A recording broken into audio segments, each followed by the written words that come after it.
অনেক রৌদ্র উঠছে, ওইদিকে কাকগুলো কেন যেন কা কা করছে, এদিকে আমার মনটা হা হা করছে। জানি না, মাঝে মাঝে মনটা খুব খারাপ হয়ে থাকে।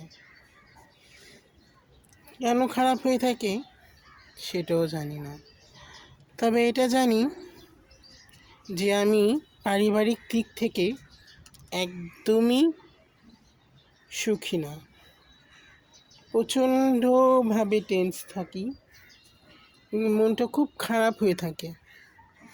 এই বোম্বাই মরিচ গাছটাকে জাল দিয়ে ঢাকা হয়েছে, চড়ুই পাখি মরিচগুলো খেয়ে ফেলে, যার কারণে জাল দিয়ে ঢাকা হয়েছে।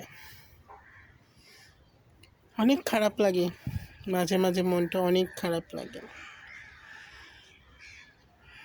বুঝে উঠতে পারি না পরিবারের মানুষগুলো মাঝে মাঝে এরকম বিহেভ কেন করে আমার সাথে।